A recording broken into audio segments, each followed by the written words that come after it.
Alhamdulillah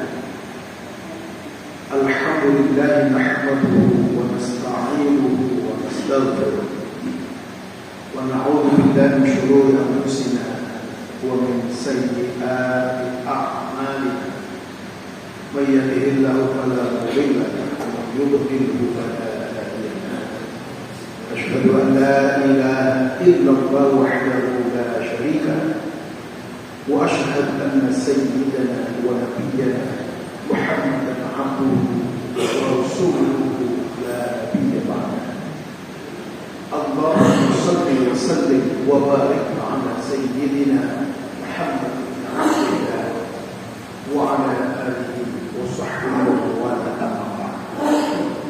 Ya ayyuhal muslimun, usikum wa iyaya bittaqwallah.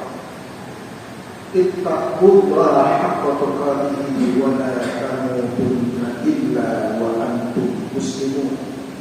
Qala Allah Ta'ala fi kitabihil karim, a'udzu billahi minasy syaithanir rajim. Wa daraballahu mathalan qaryatan kanat aminatan mutma'innah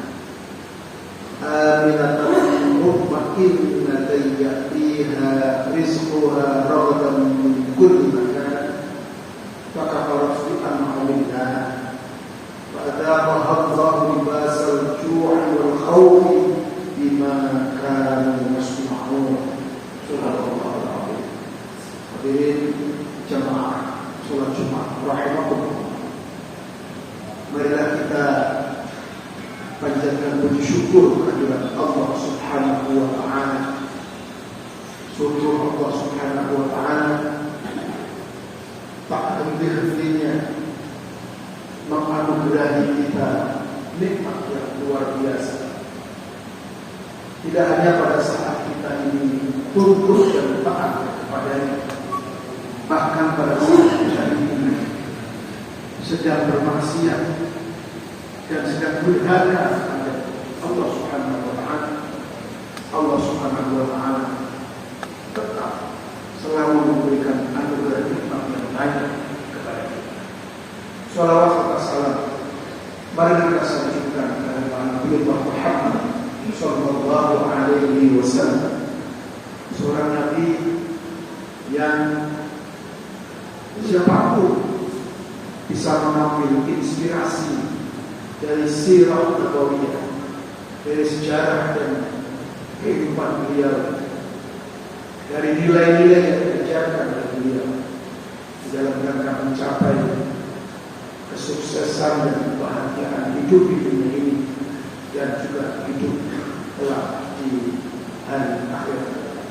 Hadirin jamaah salat Jumat rahimakumullah. Telah dapat perkenankan pada kesempatan yang sangat baik ini, saya mengajak kepada seluruh jamaah pada umumnya, dan saya sangat khusus mengajak pada diri saya pribadi untuk kita bersama-sama berusaha meningkatkan kualitas takwa kita kepada Allah Subhanahu wa Ta'ala. Hadirin jamaah salat Jumat rahimakumullah. Anugerah nikmat Allah Subhanahu wa Ta'ala yang sangat banyak itu yang digambarkan di dalam Al-Quran saking banyaknya, sehingga jikalau ada dari kita ini yang berusaha untuk menghitung nikmat-nikmat itu, maka tidak akan pernah mampu untuk menghitung. Allah Subhanahu wa Ta'ala berfirman, a'udzu billahi minasy syaithanir rajim, wa in ta'uddu ni'matallahi la tuhsuha. Hadirin, meskipun nikmat itu sangat banyak, tapi syukurnya kalau kita buat kategori nikmat itu ada yang diberikan kepada semua makhluk, yakni ni'matul hayat, nikmat kehidupan. Nikmat ini diberikan kepada semua makhluk itu. Dan tentu sebagai seorang muslim kita ini berkewajiban untuk mensyukuri nikmatul hayat ini, nikmat hidup ini, dengan cara menjaga dan memelihara kehidupan. Itulah perjalanan. Jika ada ancaman, ada sesuatu yang mengancam kehidupan kita, maka kita perintahkan untuk berbuat sesuatu sehingga bisa mempertahankan kehidupan kita. Pada saat kita sakit, kita diwajibkan untuk berobat, berusaha agar nikmat kehidupan itu tidak hilang dari diri kita. Itulah fenomena. Kalau kita mengacu kepada apa yang dalam dunia modern ini disebut sebagai hak asasi manusia, salah satu yang mendasar adalah tentang hak untuk hidup. Dan di dalam keadaan tertentu seringkali memelihara kehidupan itu berhadapan dengan memelihara agama. Kita masih ingat pada saat kita terkena wabah COVID, para ulama bahkan orang awam pun berdebat soal mana yang didahulukan antara memelihara kehidupan dengan memelihara agama. Hifdzun nafs dan hifdzud din, mana yang didahulukan? Pada saat kita harus melaksanakan sholat Jumat pada saat itu, kemudian berkumpul banyak orang tanpa jarak, itu bisa mengakibatkan ancaman terhadap keselamatan jiwa. Maka kita berdebat soal mana yang didahulukan. Apakah kita sholat Jumat di dalam rangka memelihara agama, ataukah kita boleh tidak sholat Jumat dulu dalam rangka memelihara jiwa, memelihara kehidupan. Itu artinya apa? Bahwa di dalam ajaran agama kita ini, nikmat kehidupan itu harus betul-betul disyukuri. Salah satunya adalah dengan memelihara kehidupan kita. Tetapi ada nikmat yang lebih tinggi, nikmat kemerdekaan, nikmatul hurriyah. Yang nikmat kemerdekaan ini hanya diberikan kepada sebagian saja makhluk hidup, yakni manusia. Binatang tidak diberi nikmatul hurriyah, nikmat kehidupan, nikmat kemerdekaan. Tumbuh-tumbuhan tidak diberi nikmat kemerdekaan. Hanya manusia yang diberi nikmat kemerdekaan. Bahkan kalau kita renungkan dalam ajaran agama kita, sangat jelas bahwa manusia itu gennya adalah gen merdeka. Manusia itu pada dasarnya diciptakan dalam keadaan merdeka. Bahkan manusia itu diberi kemerdekaan itu hatta untuk urusan apakah dia mau beriman ataukah dia mau kafir, itu pun Allah memberikan kemerdekaan kepada manusia. Dalam ayat suci Al-Quran Allah berfirman, "Faman syaa'a falyu'min wa man syaa'a falyakfur." Barang siapa yang menghendaki untuk beriman, silakan beriman. Barang siapa yang menghendaki untuk kafir, kafir. Ini adalah suatu gambaran di mana kita ini sebagai manusia dilahirkan secara merdeka. Pada dasarnya manusia itu merdeka. Itulah sebabnya kalau ada suatu komunitas, suatu masyarakat, suatu bangsa yang kemudian mengembangkan model relasi yang tidak dasarkan pada prinsip kemerdekaan, model relasi yang hegemonik, model relasi yang menguasai dan menghilangkan fitrah kemerdekaan manusia itu bertentangan dengan prinsip agama. Maka jangan heran kalau pahlawan-pahlawan kita itu dalam rangka mempertahankan kemerdekaan itu hatta dilakukan sampai pada level kehilangan kehidupan itu. Nikmat kehidupan itu lebih rendah jika dibandingkan dengan nikmat kemerdekaan. Sehingga dalam rangka mempertahankan dan merebut nikmat kemerdekaan itu, para ulama-ulama kita hatta berani untuk menghilangkan kehilangan nikmat kehidupan itu. Manusia itu relasinya satu sama lain digambarkan dalam Al-Quran. Menonjol itu adalah relasi kesalinan, relasi resiprokal, relasi mubadalah, saling. Betapa banyak dalam Al-Quran itu Allah itu menggambarkan relasi manusia dengan manusia yang lain itu adalah relasi kesalinan itu. Kita bisa menyebut misalnya wa ta'awanu 'alal birri wat taqwa wa la ta'awanu 'alal itsmi wal 'udwan.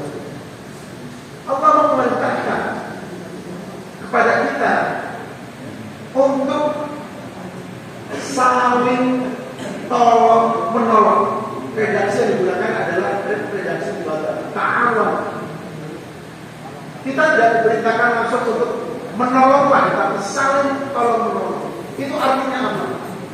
Artinya bahwa sesungguhnya memang manusia itu sebaiknya, seharusnya mengembangkan model relasi saling.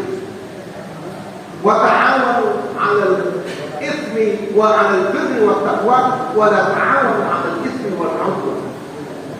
Saling tolong-menolong kalian 'alal birri wat taqwa, di dalam kebaikan dan takwa, wala ta'awanu 'alal itsmi wal 'udwan, dan janganlah kalian saling bertolong-menolong dalam dosa dan permusuhan. Ada lagi ayat yang lain bisa kita renungkan. Wa tawasau bil haqqi wa tawasau bis sabr. Ayat ini juga menggunakan bentuk kesalinan, resiprokal, dan hendaklah kalian saling wasiat mewasiati, saling nasihat menasihati tentang perkara wa tawasau bil haqqi, perkara yang hak, yang benar, wa tawasau bis sabr, dan tentang kesabaran.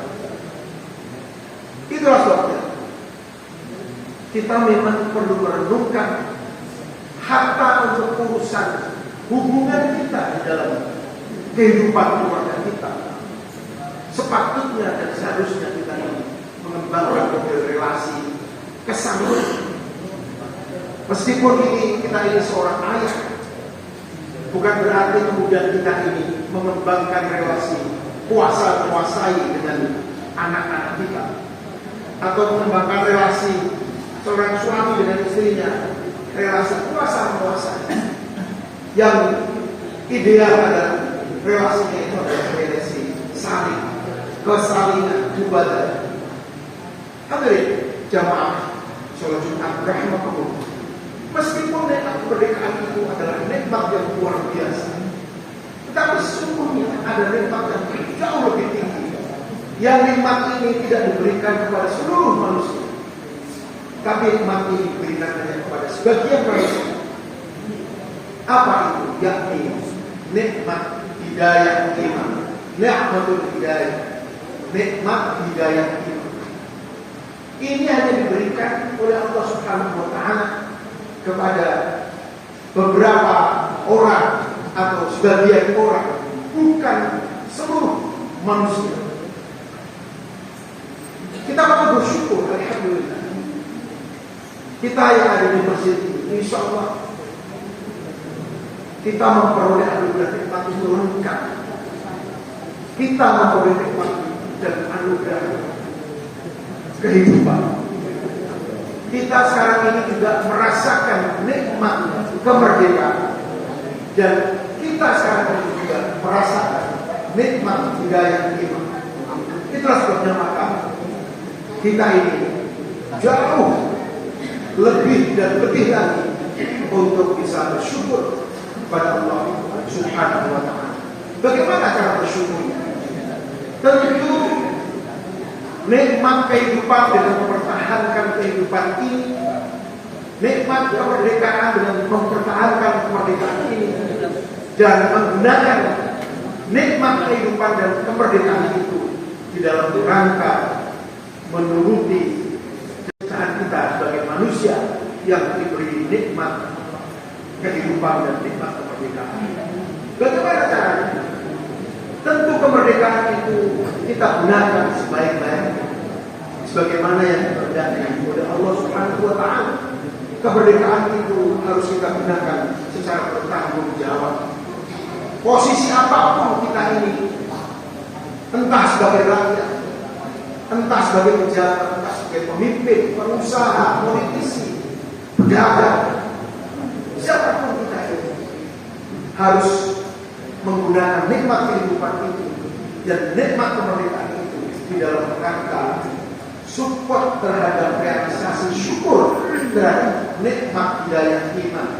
Artinya kita harus selalu melakukan introspeksi, bermuhasabah, mengevaluasi bagaimana nikmat kehidupan kita, nikmat kemerdekaan kita, nikmat hidayah iman kita itu selalu betul-betul kita ekspresikan dan kita gunakan cara bertanggung jawab untuk memenuhi apa yang dikehendaki oleh Sang Pemberi nikmat, yakni Allah Subhanahu wa ta'ala.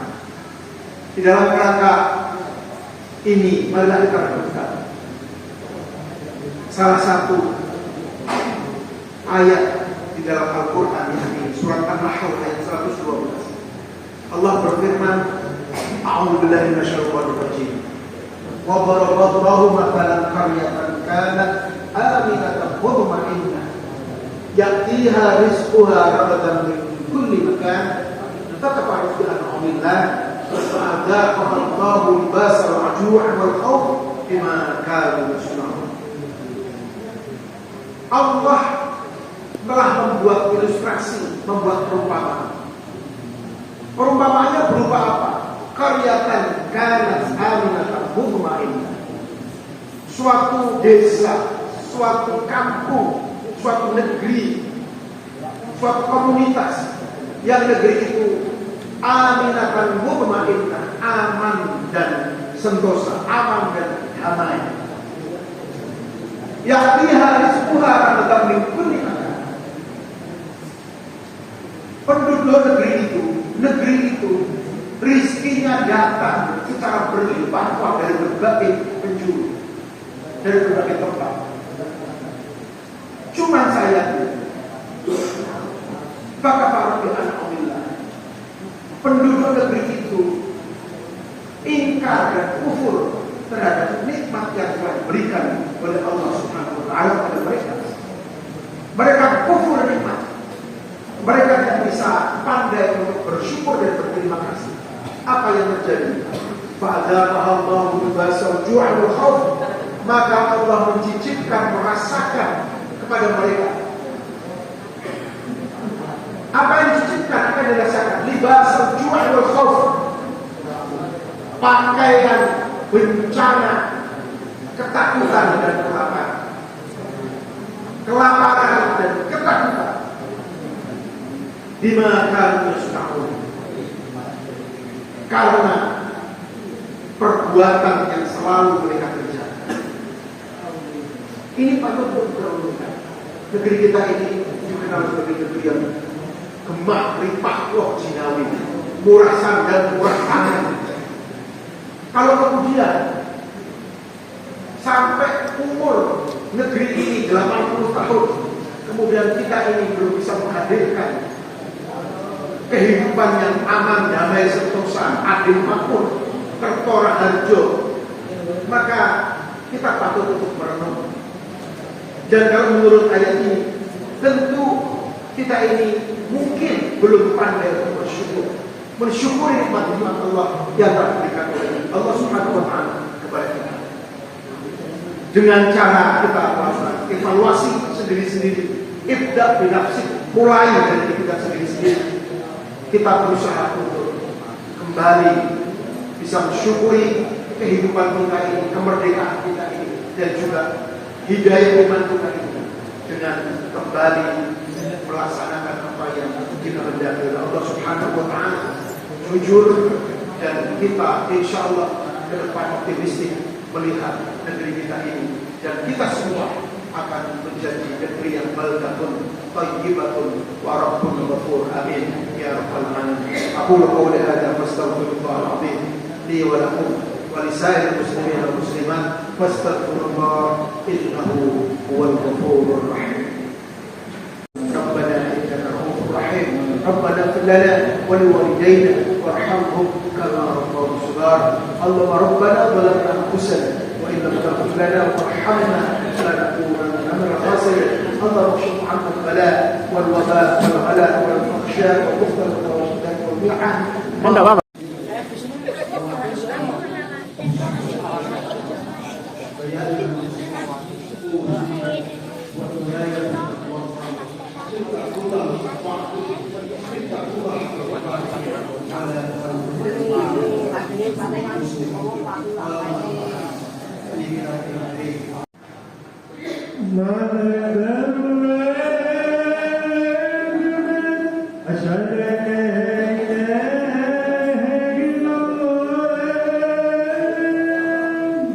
أشهد أن